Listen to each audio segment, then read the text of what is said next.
আগামী 2 তারিখ বন্ধ হতে দিচ্ছি না, দেব না। আগামী 2 তারিখে বাসের টাকা চলবে। পশ্চিমবাংলাকে অশান্ত করতে দিচ্ছি না, দেব না। পশ্চিমবাংলাকে অশান্ত করতে দিচ্ছি না, দেব না। আগামী অফিস কাছারি খোলা থাকবেই। 2 তারিখে অফিস কাছারি খোলা থাকবেই।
এখন চাইছে ওরা যে রাজনীতি ওরা সবসময় রাজনীতি করেছিল, অর্থাৎ পশ্চিমবাংলায় প্রশান্ত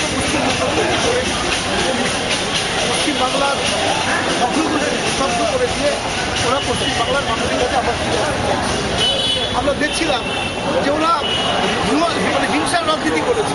গত কয়েকদিন যেদিন ওরা নবান্নতে অভিযান করেছে, সেদিন ওদের আলোচনা ওদের আন্দোলনের লক্ষ্যই ছিল যে ইট মারা পুলিশকে এবং পুলিশকে বাধ্য করা গুলি চালানো, এবং সেই গুলি চালানোকে ইস্যু করে ওরা আগামী দিনের রাস্তায় নামবে। এটি হচ্ছে আসল উদ্দেশ্য। মনোজ চক্রবর্তী বলেছেন যে বন্ধের যদি বিরোধিতা করা হয় তাহলে আগুন জ্বলবে, আর অন্যদিকে অন্যান্য নেতৃত্ব বলেছেন সেরকম তারা ইতিহাস করবেন।